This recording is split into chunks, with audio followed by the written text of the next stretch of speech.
Hi friends, hi baby. Today I asked a special story. The name of story, Very Dangerous. Ghost on the Veranda.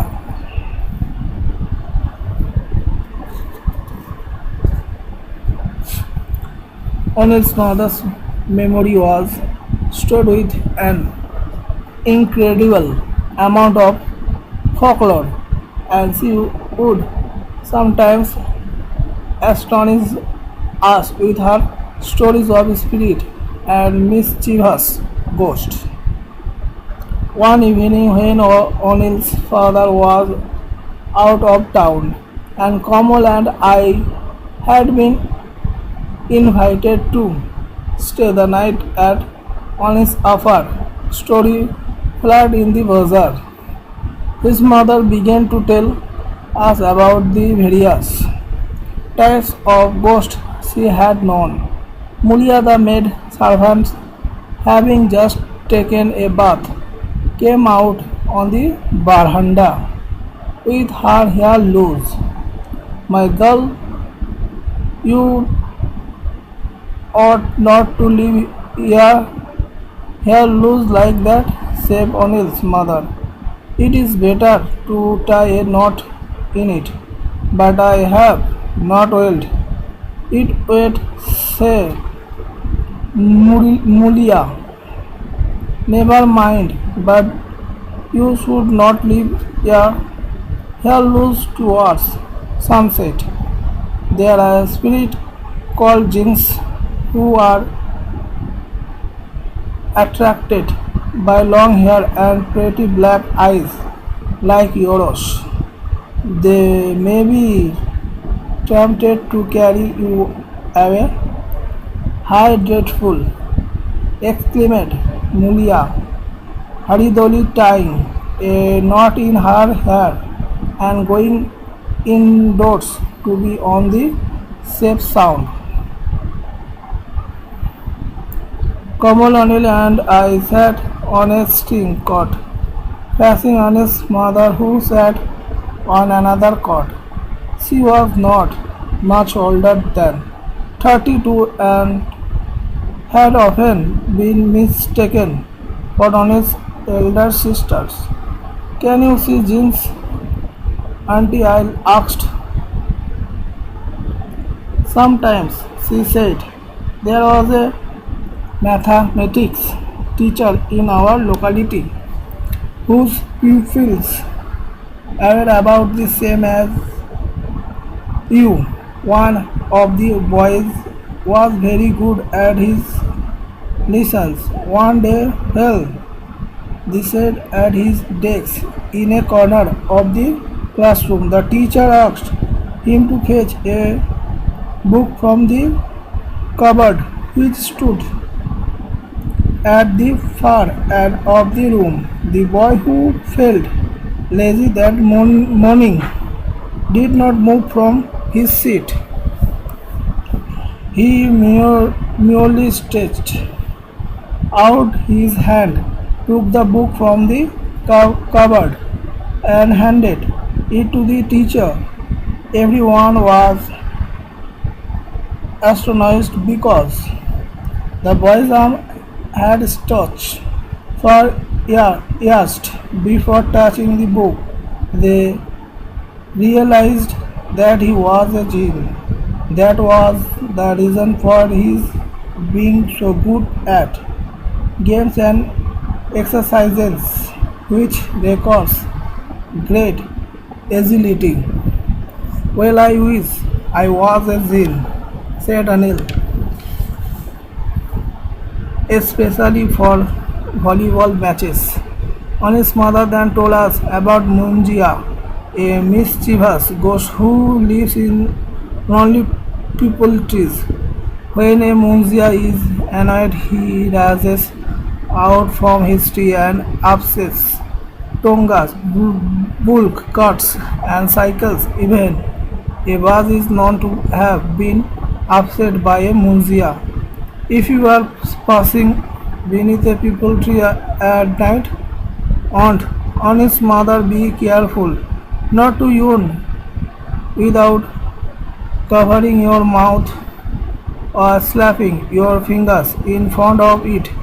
If you don't remember to do that, the munzia will jump down your throat and completely ruin your digestion.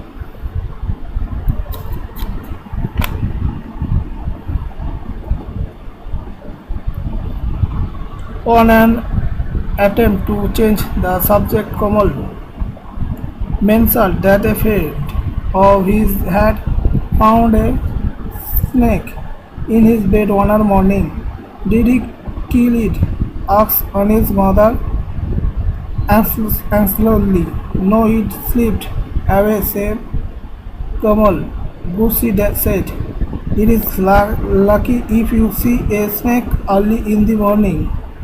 It won't bout you up, you let it alone, she said.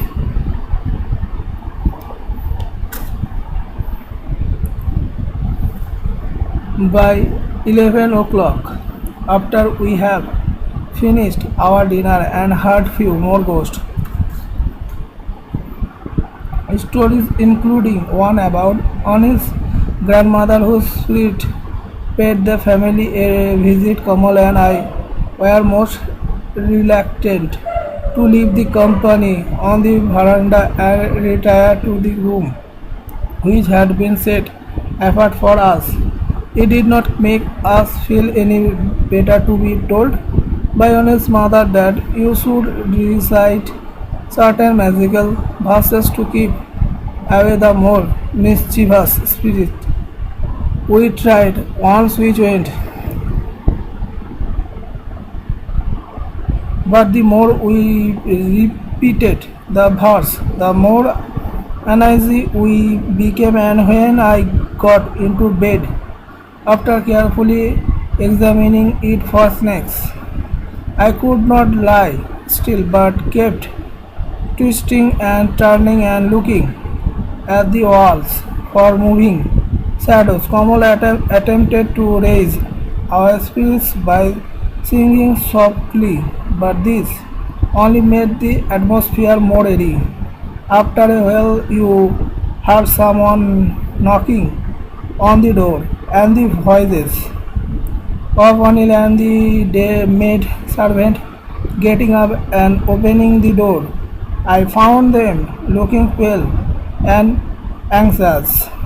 They too had succeeded in frightening themselves as a result of Anil's mother's stories. Are you all right? Asked Anil. Would not you like to sleep on our part of the house? It might be safer.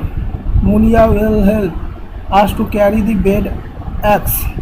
We are quite all right, protested Kamal, and I refusing to admit you were nervous, but we are hushed along to the other side of the flat as though a band of ghosts was conspiring against us. Anil's mother had been absent during all this activity, but suddenly we heard her stripping from the direction of the room we had just left. Rusty and Kamal have disappeared, she cried. Their beds have gone too. And then when she came out on the veranda and saw us dazing about in our pajamas, she gave another scream and collapsed on a cot. After that, we did not allow Anil's mother to tell us ghost stories at night.